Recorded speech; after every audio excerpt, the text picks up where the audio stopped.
morning from IIT Gandhinagar, and welcome to this second talk by Dr. Anuradha Choudry. She is a faculty at IIT Kharagpur for quite some years already, but she has been also better known for her promotion of Sanskrit learning and Sanskrit teaching. We had a session yesterday where she took us through the whole concept of language and certain peculiarities, rigorous characteristics of Sanskrit, its grammar, its syntax, and so on. And also, very interestingly, what Sanskrit actually does to the speaker in cognitive terms and in conceptual terms also. Every language impacts the speaker in different ways. So this is fairly well known, but it was good to be reminded of what important impact Sanskrit has on its speakers.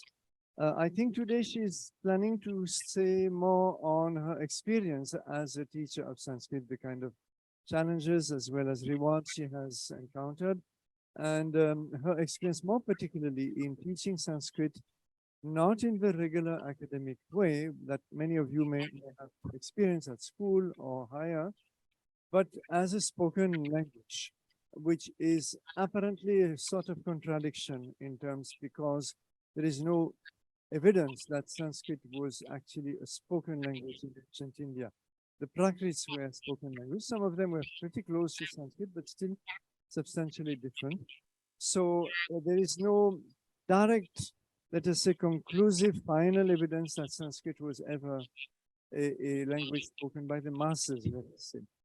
So having said this, and maybe Anu may disagree, we will anyway hear her experience as a teacher of Sanskrit as a spoken language. That should be quite interesting.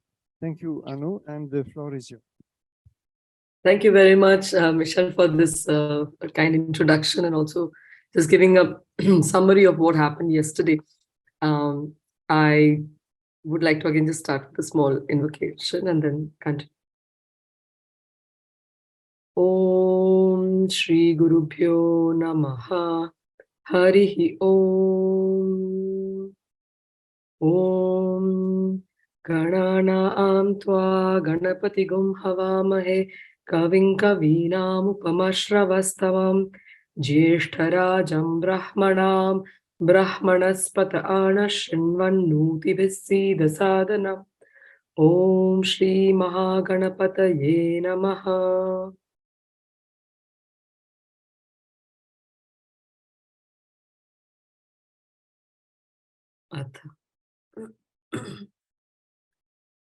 So I'd like to start, but I would start by sharing a quote by David Frawley, which will,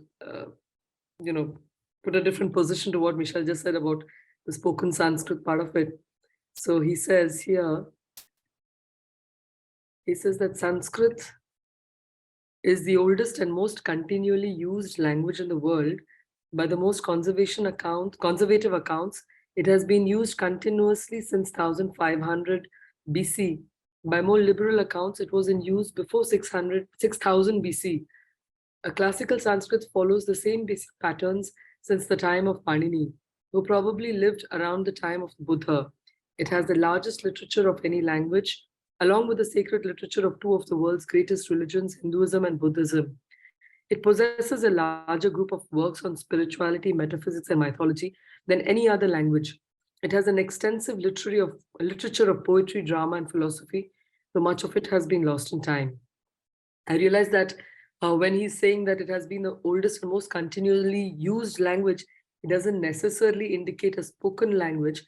However, we see that in the kingdom of King Bhoja, there are a lot of instances where they say that in King Bhoja's kingdom, everybody was a poet, this Ashukavitvam. People could just create poetry like that.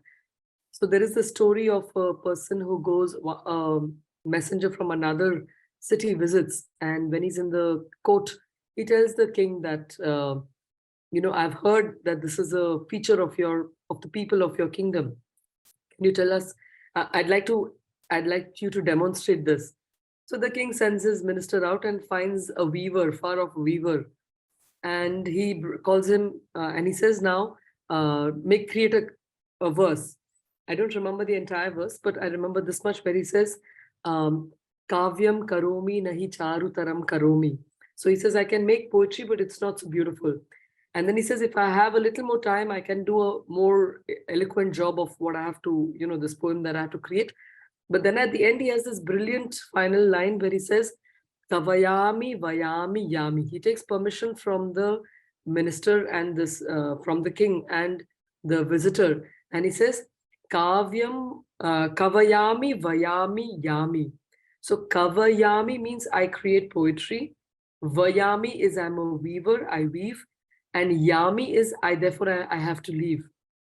So just by removing the first letters, he was able to express what he said. But it's a genius feature in poetry itself. And this is also a characteristic of the Sanskrit language when it comes to creating poetry called as a Chitra Kavya, which means that as you create a verse, it is at the same time a design that one is creating.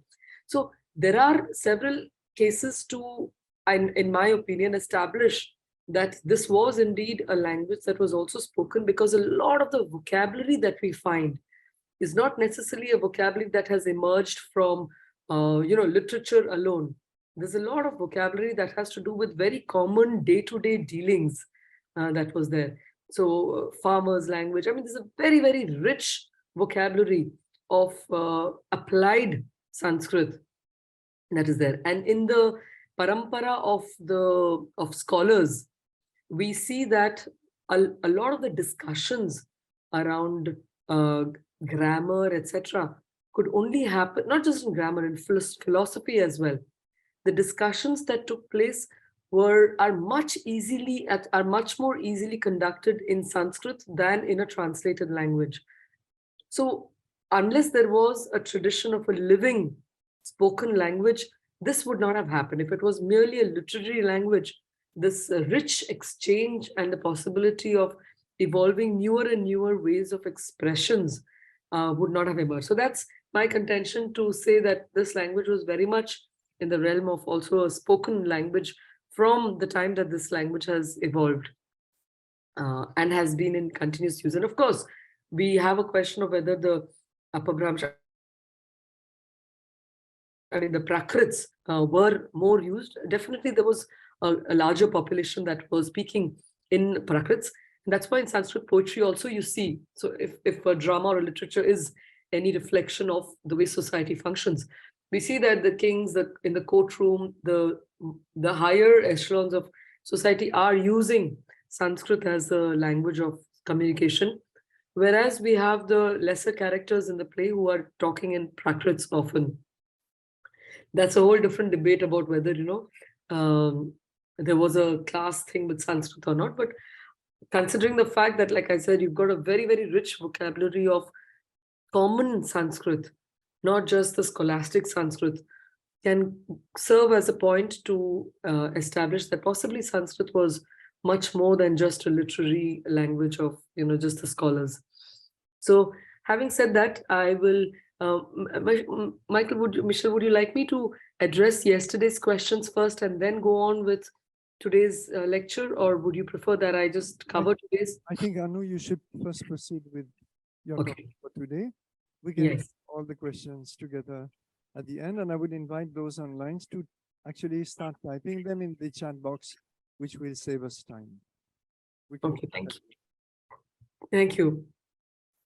Because I also mentioned about Chitra Kavya, I'll just maybe show one or two quick things and then I'll move on. So this, for example, is a magic square, which is a verse which says Deva Kani Nikavahe Akavade Vahika Swasvakahiva Kaka Re Bhavare Kaka Niswabhavya Vyabhaswini. So this particular verse, if you do a mirror image of it, we see that no matter in which direction you read it, it is the same thing. So this is one kind of a Chitra Kavya. You have another one, which is this one. So Sa Sena Gamanarambhe Rasena Sidanarata Taranada Jana Matta Dhiranaga Mana Maya. And in this one, you see that if you read it in this diagonal fashion, You recreate the entire verse in itself. So this is another Damaru style of Chitrakavya that was created. There is this other fantastic one, and I'll stop with this for the Chitrakavyas, is that you have this verse which says Sthiragasam Sadaradhya Vihata Katata Mata Satpaduke Sarasama Rangaraja Padam Naya. You put each of the syllables in a separate box like that, and you create a second verse which shuffles the letters of the first verse, and you find the solution to the famous mathematical problem of how does a horse move in every square of the chessboard. So there was a lot of brilliance in terms of mathematics, poetry happening simultaneously. And this was written by Swami Desikan in his work, Sri Ranganatha Paduka Sahasram, in the 13th century. It's known also as Chaturanga Turanga Padabandha or Padabandha. So Chaturanga Turanga Padabandha. Chaturanga is this game of chess, but it's a much more complex game of chess than the one that we know of today. Turanga is the horse. Padabandha is how do you make the horse move in every square of the chessboard. So these are brilliant, mathematical problems that are resolved because of the nature of the Sanskrit language. And coming back to why the Sanskrit language, therefore, needs to be remembered and brought back as a living language. There is this quotation of Sri Aurobindo's where he says that Sanskrit ought still to have a future as a language of the learned, and it will not be a good day for India when the ancient tongue ceases entirely to be written or spoken. He says, but if it is to survive, it must get rid of the curse of the heavy pedantic style contracted by it in its decline with the lumbering, impossible compounds and the overweight of hair-splitting erudition. The Sanskrit articles in this number are learned and laborious, but they suffer heavily from this defect of style. If the contact established by the Sanskrit research can teach the new scholarship the patient thoroughness of the old and the flexibility and penetrating critical sense of the new, it will have done to both a great and much needed service. And there is another very important quote by the mother from the Sri Aurobindo ashram where I grew up and I had my first contact with Sanskrit. She says that everyone should learn Sanskrit, everyone should learn that. Especially everyone who works here, that's in the ashram, should learn that. Not the Sanskrit of the scholars, all of them, wherever they may have been born. And then there is another very important quotation that she says here. I'm trying to see. So she says, I'll just pick up from here. She says that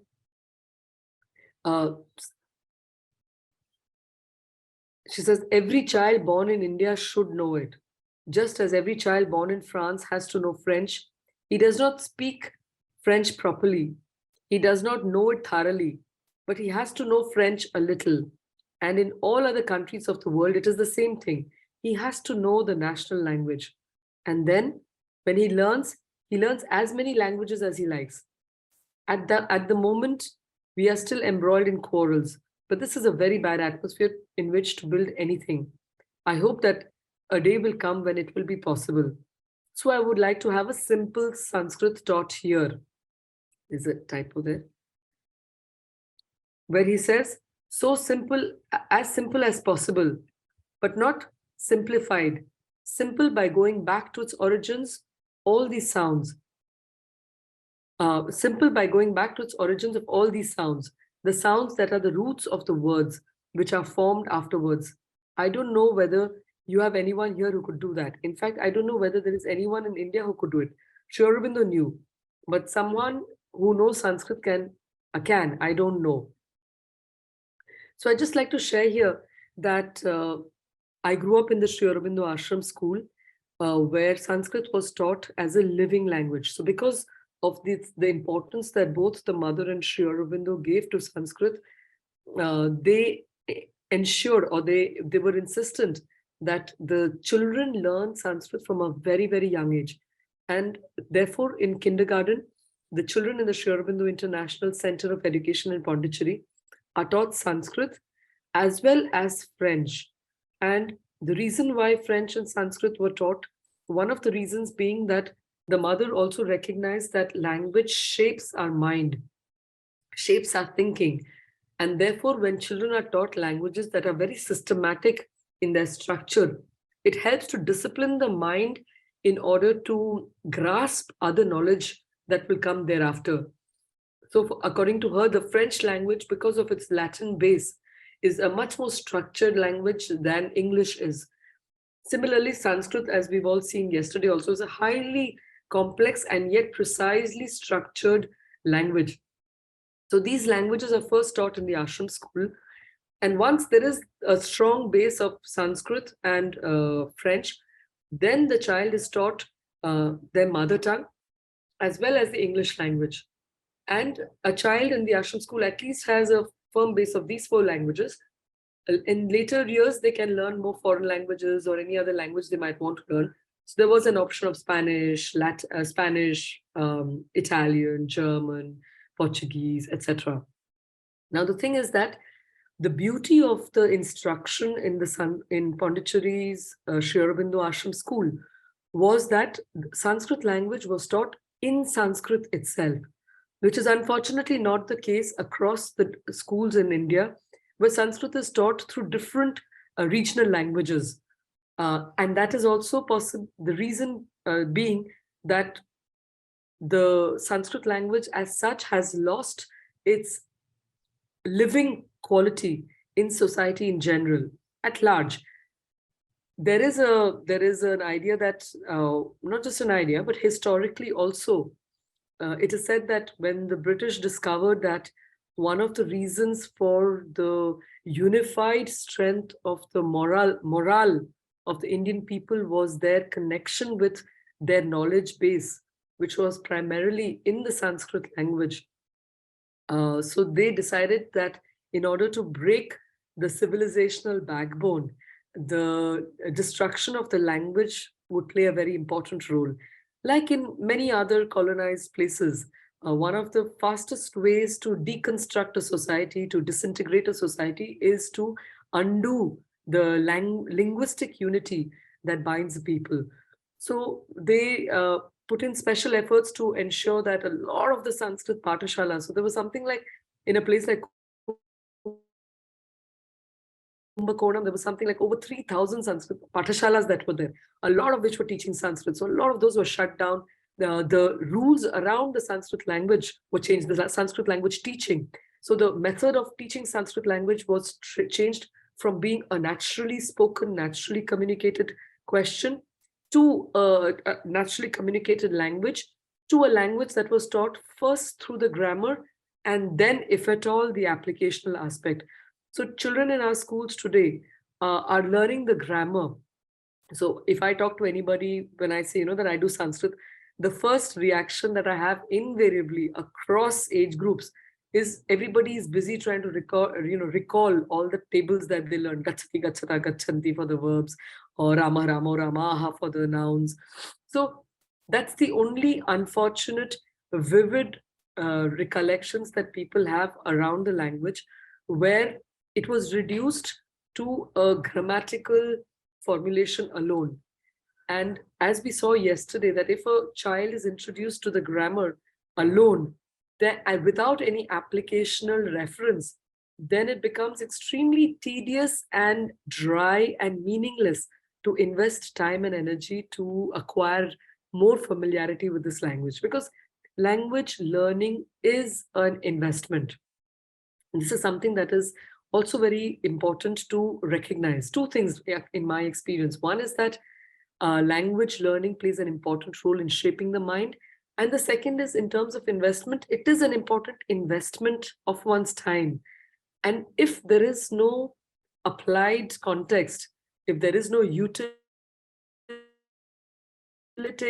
outcome from this investment that one is making, then automatically the enthusiasm for investing in it is reduced significantly. So by removing the existence of the Sanskrit language as a living spoken language that the community at large, whether they were directly engaging in speaking it or not, but at least in their consciousness, it was a language that was easily understood and easily, discussed. And it was a language that was used as a common language to bind this national fabric with so many different languages. So Kapil Kapoorji has this very interesting observation. He says that in India, if you go from one place to another using a slow route of either a vehicle or a cart or whatever, if you walk, he says you will not really experience a drastic linguistic shift between two states. But if you take a plane and fly from the south to the north, then suddenly you find yourself in a linguistic zone that you have very little familiarity with. So this gradual shift of languages that happened if one took on a slower land route was also, in a sense, held. There was a common binding factor which Sanskrit was used as. So Sanskrit played the role to tie up all these different regional languages. And while in the south, there is often with the Tamil language, there is this, strong position against Sanskrit or Hindi and any of the northern languages. The fact is that the daily language does have a huge presence of Sanskrit vocabulary in it, which has been regionalized, but one cannot deny the existence of these words. It's a very different debate of whether Tamil came from Sanskrit or, that's another debate, and one need not really get into this superiority and inferiority, upmanship of origin and the older thing. That's not the purpose of this discussion here. But it suffices to understand that if the Sanskrit language, since the Sanskrit language did form a vast, or rather it formed as the mother of a lot of languages, it served as a common link language across language zones in this nation. Coming back to the ashram school and the learning of the language itself, because this language was taught as a spoken language, we had teachers like Arya Vishnu who would only speak in Sanskrit. So if anybody talked to him in any other language, he would only communicate in Sanskrit. And again, establishing the need to appreciate this language as a living language, and that it is not, if one speaks it, then the benefits that one experiences are also very different. As I mentioned yesterday, that if one speaks the Sanskrit language, the things that it can do to the human system itself are quite phenomenal. So when I was growing up, I had this experience of the language as a spoken language. And I was very fortunate that because I chose to continue to study Sanskrit, I had a few teachers, and I was the only student when I was doing my master's in the Pondicherry University. But I was able to at least communicate with my teachers and all. We were still being able to apply Sanskrit. But then I realized that in mainstream academia of Sanskrit also, it is not necessary that if one is a Sanskrit professor, one will necessarily be able to talk in Sanskrit. And for me, this was this was a bit of a shocker, and I found it quite unfortunate that one needed to have a translating language to communicate the beauty and the power of this language in other contexts. And this has also been my experience when dealing with a lot of scholars from foreign lands also, that unfortunately, the status of this language has become more of a literary one and not so much of a spoken one. I was lucky, as I was saying, that in 2001, I came in contact with Sanskrit Bharati. And the thing about Sanskrit Bharati is that it's an organization that was started in 1981 by a group of young Sanskrit scholars who wanted to start a Sanskrit magazine. So there was Chamukrishna Shastriji, Vasubhaji was there, and a few of them were together. So what they did is that they wanted to start a Sanskrit magazine. But when they went to a leading scholar, a senior scholar, he says, what is the point of starting another Sanskrit magazine? There are already quite a few. We don't have a reader base of Sanskrit, of these magazines. And so they realized that if they wanted to popularize this language much more, they needed to try and evolve a course that would enthuse people to feel a greater connection with this language as an easy language, because the impression around Sanskrit by that time was this is a difficult language. This is a language you have to put in a lot of effort, and only then will you be able to have any kind of minimum dealing with this. So this was a myth that they were very keen to break, to deconstruct. So they came up with this method of a 10-day spoken Sanskrit, 10 days, 20 hours spoken Sanskrit package, which used this pedagogical approach called edutainment. So there was an education, but there was also entertainment associated with it. And they use the method by which a child learns their mother tongue. So a child never learns their mother tongue using Sanskrit, using any language through the grammar of that language. They first become familiar with the sounds of the language, the vocabulary of the daily vocabulary of the language, and grammar comes as part of that fun and learning of applied language. So they came up with this brilliant course with a particular teaching methodology, which stands on a few principles. So the first is of parichaya. So you have to first introduce words, and you introduce the words by going from known to unknown. And this is also a teaching method that the mother and Shobana talked of when they talk of education. They said, teach them what is known. Based on the known, when they have a certain degree of confidence, you move to the unknown. And so there is no strain or stress of acquiring new knowledge. So then what they did is they first taught very simple things, like the most simple being Mama Nama. So Mama Nama is something that everybody resonates with and enjoys also. So you start with just introducing your name and Mama Nama Anuradha, I would say that. And then, so people start understanding that. I will just point out at this point that, at this moment, that there are cultural dimensions also to teaching spoken Sanskrit, because I've had the good fortune of teaching Sanskrit to an Indian population as well as to several kinds of foreign populations. So when we teach it only in the Indian population, we tend to take it for granted that the population is understanding what we are saying right from the first moment. So if I say Mama Nama Anuradha, the Indian population will have no problem understanding it, because Mama, Nama, these are all part of our cultural context and they're very familiar with these terms. But if I'm teaching spoken Sanskrit using the exact same method to a foreign audience, then it becomes a challenge, because suddenly they're not familiar with this vocabulary. So then I realized that you need to make it even more simple, but be able to show correlations of terms. So Nama is like name. And then therefore there was also a lot more need to involve acting. So Sanskrit Bharati also teaches Sanskrit using, action, and they use stories and songs and games. And by the time you go through the Sanskrit Bharati's 10-day program, you feel that Sanskrit is such a fun language to learn. So that is the first myth that they were very successfully able to break, that Sanskrit is not a difficult language. Sanskrit is a fun language, and it is a language that from the moment I start learning it, I can speak it. It's not something that I need to have an eligibility. I have to prepare I have to have that much of learning of tables before I can utter a few words. Because it starts with Mama Nama Anuradha and Bhavataha for a male person, Bhavataha. So there is an enaction. So a man is standing there, they ask him Bhavataha Nama Kim, what is your name, to a man? And because there are gestures, the person understands it. And then there's the facilitation of, being able to repeat it as well. So from the moment go, from someone who's never spoken Sanskrit, one starts uttering this language, and just the feel of the language in the mouth suddenly gives a different kind of confidence to the learner. So then you then show the difference of gender and say Bhavatyaha Namakim. So where you say that, to a lady, what is your name? But very interestingly, what happens?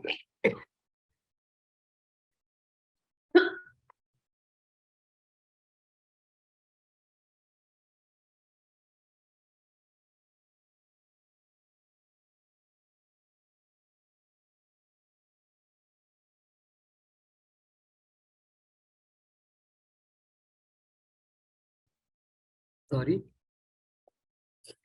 Very interestingly, what happens is that sometimes there are people who've already studied some Sanskrit. So they're thinking, Where does tava nama came, which is the informal you. So then we understand that the tava is an informal you, but it doesn't have, it has a very different verb form. So the Sanskrit Bharti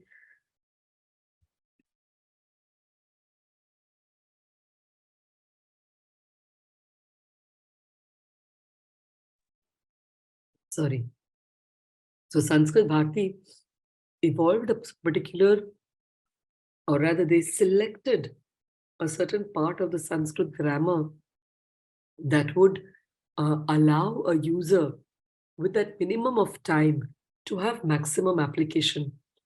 And so they use the third person formal, or the second person with the formal case to try and teach the language. And so they evolved this very interesting method of first presenting the language as so first just creating introducing the different terminologies through the Prastavana Parichaya, where you get familiar with the words. Then the method itself very spontaneously leads them to do exercises, abhyasa. Then there is repetition. And finally, there is abhyasa, when they're applying it by themselves in different contexts. So the method that was involved was really brilliant. And through that, they then do these teacher training programs. For 10 days, you're taught this method through which the Sanskrit can be communicated in an easy way. And in my journey with the teaching of spoken Sanskrit, this was, I would say, a very important step. And I'm very grateful to Sanskrit Bharti for having come up with this method, because it allowed the experience of having spoken Sanskrit all my life to be translated into an easy method of communicating this language to an audience that might have absolutely no background of this language. And yet, to see how within those 10 days, they're able to acquire confidence and an enthusiasm to want to continue to propagate this language.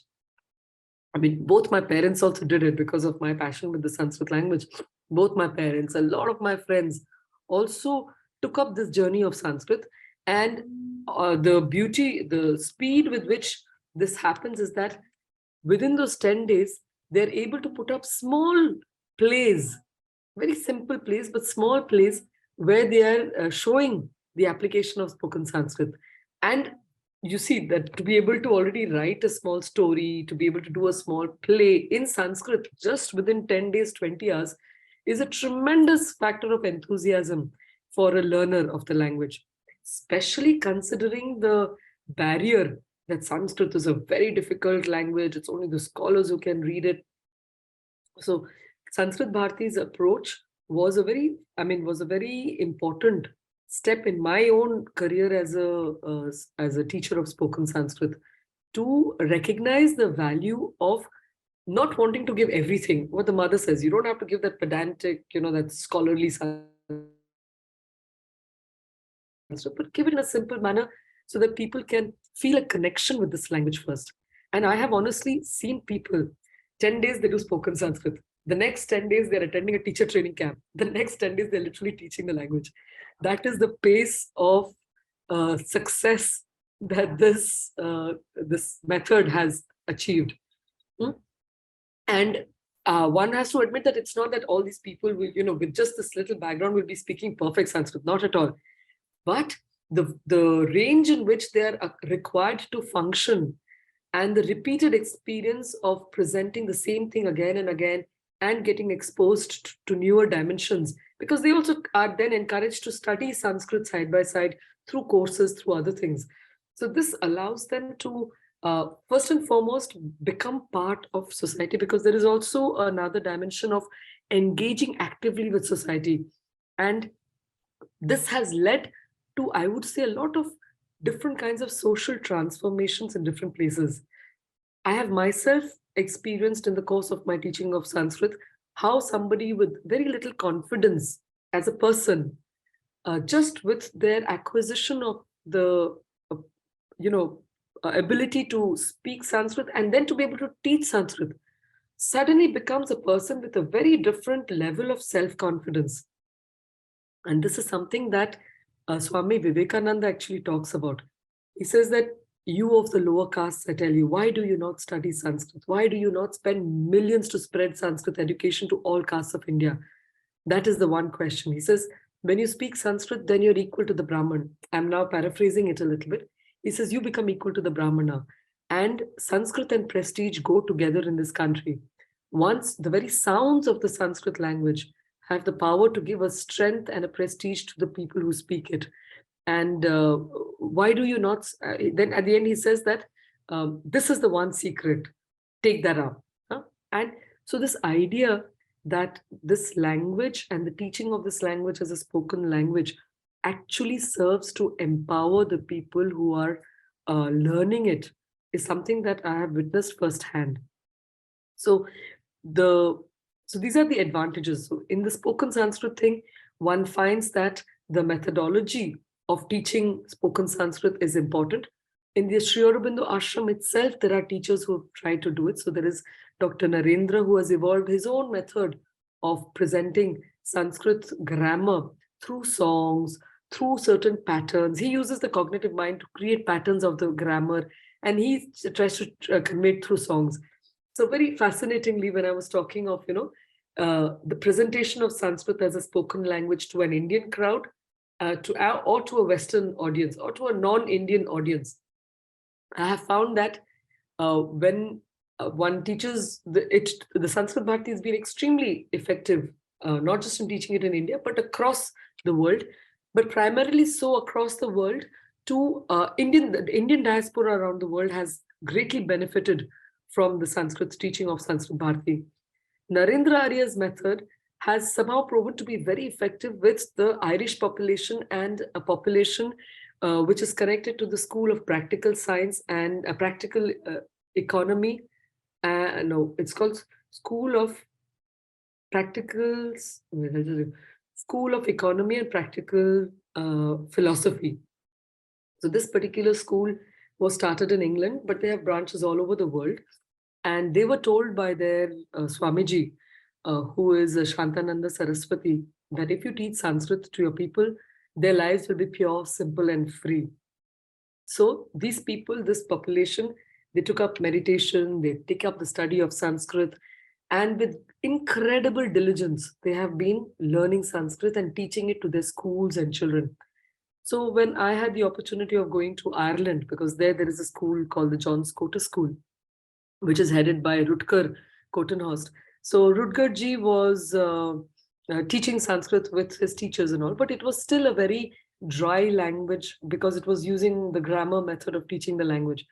So because of the background with Sanskrit Bharati and my own experience in the ashram, I introduced the spoken Sanskrit element of it more so through the songs and all. And they have found the method of Narendra Arya, Dr. Narendra, very effective to bring joy of learning in their children. So in that school now, the children sing with Sanskrit, they're doing plays with Sanskrit and all, but it's a different spoken Sanskrit method that has worked with them. But the point is that this language has certain possibilities of teaching it in a manner that can be accessible and free of its heavy scholastic form, but that needs to be adapted across the populations that are teaching it. In terms of the takers, who are the base of people wanting to learn Sanskrit today? So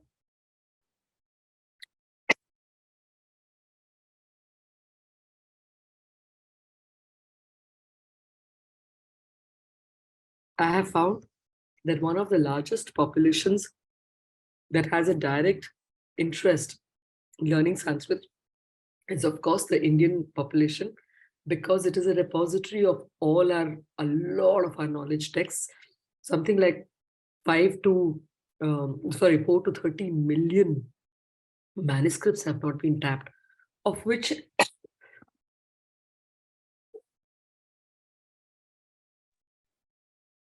least 10% are pure scientific texts. So there is a lot of knowledge that needs to be tapped in, at least by the population who are inheritors of this tradition. That is the one big population that needs it. Another big population that I have found has a direct stake in learning Sanskrit is the yoga population. And the yoga population spans across the world from every single background. Because sooner or later, yoga practitioners who have gone deep into the practice itself want to understand original texts, which a lot of them are in Sanskrit. And so in 2011, I was fortunate enough to be invited to the European Union of Yoga's annual Congress in Zinal in Switzerland by somebody called Rodolphe Milia, one of the leading French yoga teachers who has his own school in Rennes. And that happened because he did a 10-day spoken Sanskrit one-to-one with me in France itself. A friend, Brigitte Chatenier, had organized. She's a dancer, Mohiniyattam and all. So he had done the course and he found it beneficial. So I ended up teaching this to quite a big population of yoga teachers at that time in 2011 in Switzerland, coming from across backgrounds. And I realized that one of the reasons why the yoga teachers are interested in learning Sanskrit is also because they want to be familiar with the sounds of the language. So the sound aspect of the language, because they chant mantras, they want to, teach the asanas correctly. So in my personal teaching of the Sanskrit language as a living language, I've realized that it becomes important not just to teach it as an applied language, because in the application, it's not that every population that is wanting to connect with spoken language is necessarily going to apply it in their day-to-day life. There is a challenge of a community that can, use this language and speak this language. And therefore, their first interest, the yoga community at large, is at least not just the yoga community. I've also found this characteristic with the Indian population who want to be able to chant correctly, who want to be able to at least read correctly. And those who want to go further, they want to be able to understand the grammar correctly. So these are all the applicational reasons why people would come to learn spoken Sanskrit. And therefore, these people, the populations of the yoga, they have ended up, they were people who were ready to learn it and also become a little more familiar with the grammar. Because once they had the feel of, yes, it's not that impossible a language, then a few of them even took up the study of Sanskrit through different ways. And at this point, I would also like to share that there is a website called yogaanytime.com that was led by Kira Ryder and this Sloan. So Kira was a very different, and she reached out to me saying that, I've seen your videos and I'd like to invite you to do something with spoken Sanskrit around us, something with mantras, etc. And she offered this opportunity on their website to teach Sanskrit and just the way one wants to. So I benefited from that opportunity of, presenting Sanskrit in a simple manner for the yoga population. So for emphasizing on specific terminologies that are important for them. So the teaching of spoken Sanskrit, if I have to try and summarize it in a certain extent, varies really from the recognition of the fact of the need of the population to whom we are addressing it. So there is a population that wants to just become familiar with the sounds. So that is what one needs to emphasize. And there's another population that wants vocabulary. So that is a population that one has to cater to that extent. There is another population that wants to know the grammar part of it. And that is another dimension that one needs to focus on. But whichever the way of doing it, what was very important is to understand that what needs to be communicated about Sanskrit as a spoken language is the joy that this language will give, the joy and the beauty and the precision and the impact that it has on oneself. If that is communicated, then it's a matter of many, many things that a person takes it up to whichever degree they are capable of.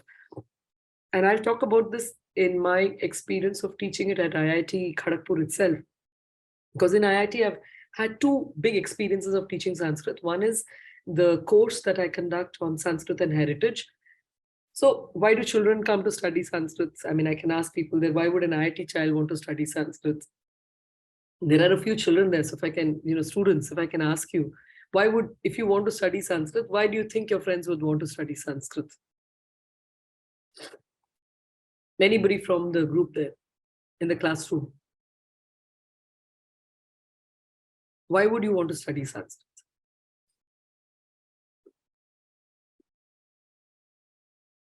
to understand the original meaning of religious. Sure, excellent. Anything else? Why should an IIT student study Sanskrit? What is the one subject that it draws everybody, attracts everybody in IIT? AI, artificial intelligence. Artificial intelligence, okay. And also computers, etc., right? So one of the angles that I took to present Sanskrit in IITs is to show that if one studies this language and when it helps the mind acquire the precision that is required to coding, because the entire logic of the Sanskrit language is nothing but if this then that. The entire grammatical formulation is if this then that. Was I saying something? Okay, so if this then that. And this, if one can use the Sanskrit language and actually implement this possibility, I mean, and that's what you find that when a child is trying to write a sentence, a student is writing a sentence, and you don't put your visargas, or don't put the aspirated sounds, or you don't, if instead of an aspirated sound, you put an aspirated one, etc. I tell them that in coding, if you have to put a colon and you don't put the colon, your program will crash. So in terms of strictness of assessment, that started becoming a criteria, that apply your mind in a manner that will allow you to get faculties that are sharpened in order to focus on precision. The second one, in fact, I think this is my theory again. I think that the structures, the grammatical structures of the language are so ingrained in our blood that this, if this, then that is part of our DNA, the Indic DNA, and possibly the reason why we spontaneously became such good computer scientists, because it is an inbuilt feature of a lot of our languages, etc. So this was one reason. Another reason for doing spoken Sanskrit was, of course, to give them access to the knowledge traditions that are there. And a third reason for wanting to do Sanskrit and heritage in IITs was to help them appreciate some of these large frameworks of the Indic worldview, that if one understands that can help them to apply those frameworks in any other professional setting that they want to.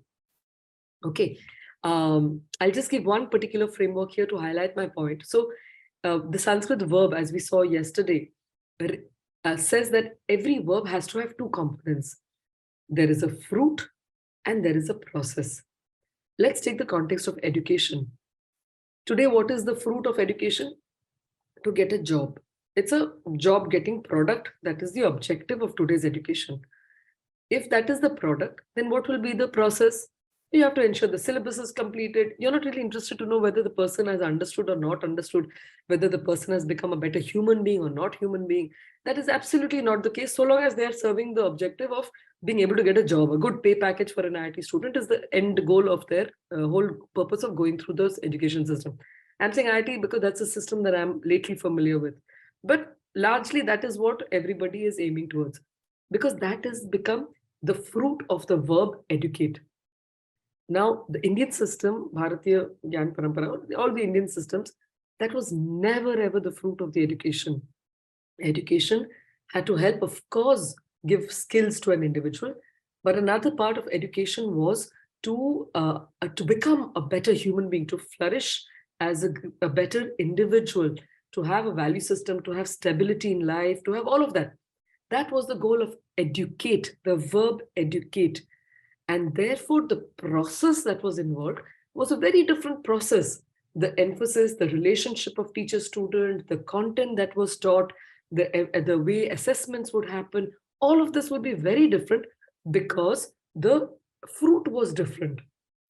I will just very quickly show you another fantastic thing that I discovered in the course of, teaching the spoken Sanskrit.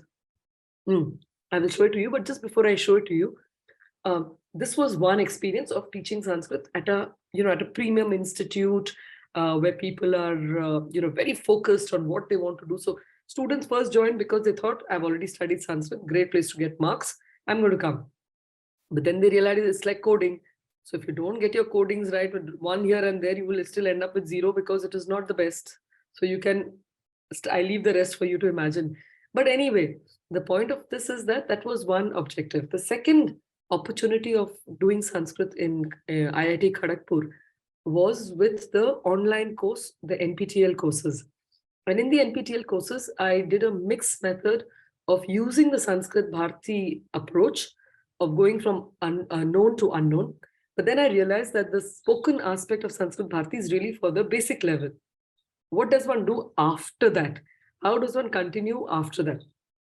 So then I had to evolve my own methods, but falling back on some of the principles of the spoken Sanskrit teaching to teach intermediate as well as the advanced levels. So what happened with the advanced is, the advanced course was a tremendous learning for me, because I tried to present the why of the language, the what of the language in terms of the entire scope of, if I want to study Sanskrit, what are all the different grammatical aspects I need to familiarize myself with.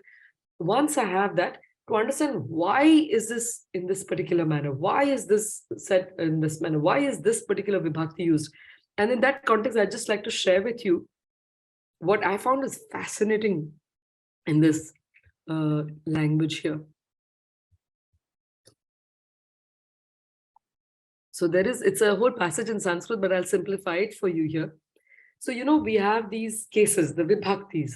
So the first is the subject, the second is the object, and there is a logic to it. The beauty is that there is a logic, because if you think of creation, you think that the most important person or the most important entity in creation is the subject. I am. But then my existence is not the only thing. I also do things, and when I do things, there are objects of my beingness. So there is an object that becomes important to think about. Then you do something with each other. Okay, so there is an instrument. When there is something that you're doing with each other, there is an exchange that happens. You give to and you get from. Okay, so that instrument case, or the Tritiya Vibhakti, the Karana Vibhakti as we see, then you get something, you give to Sampradana, or it's the dative, and you get from. Okay, so it is the Apadana or the ablative case. Then what you're giving or getting has to belong to that individual. So you have the genitive case, so the Shashti Vibhakti.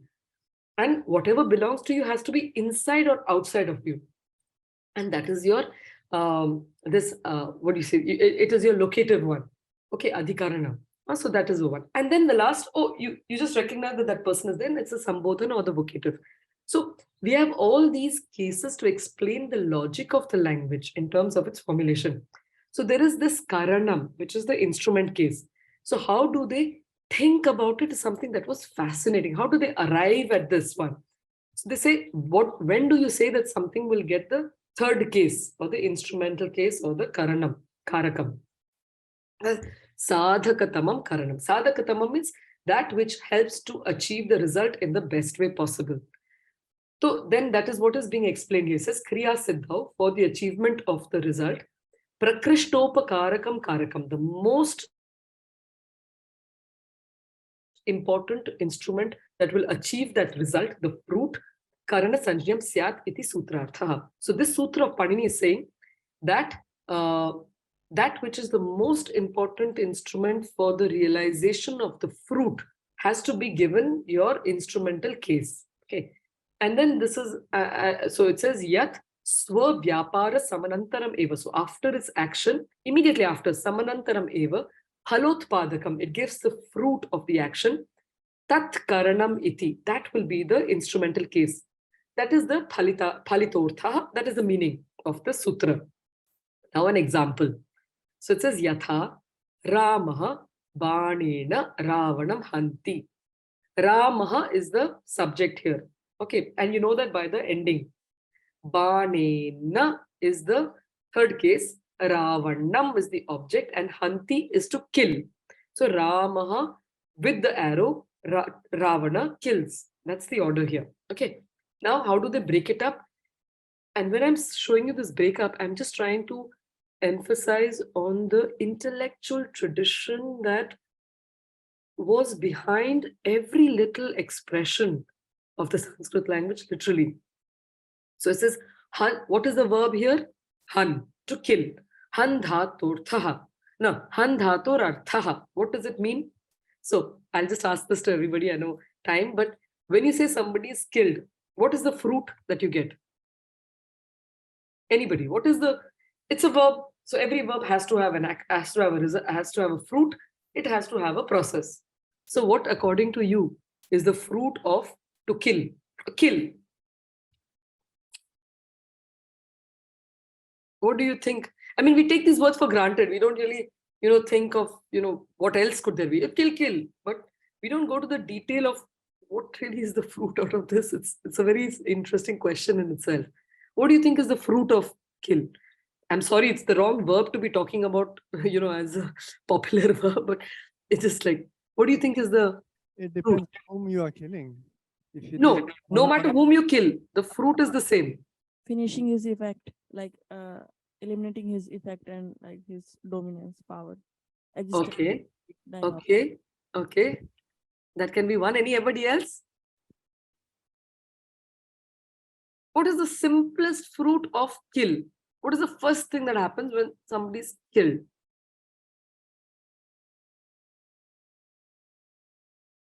Okay, I'll tell you. So here it says that I'll tell you, I'll read out. It says, Prana Viyoga Rupam Phalam. Life leaves.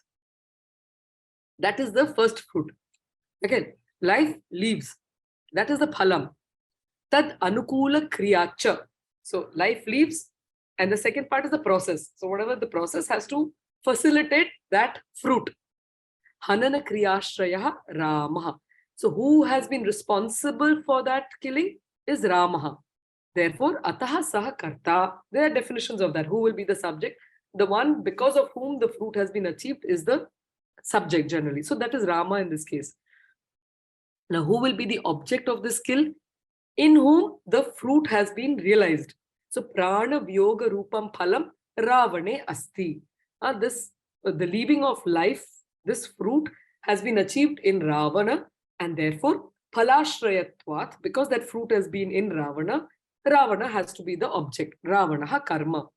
Next, dhanushaha muktaha banaha gachan Ravanam vidhyati. So it says, from the bow, the arrow that has left and goes and pierces Ravana. Ravanam vidhyati.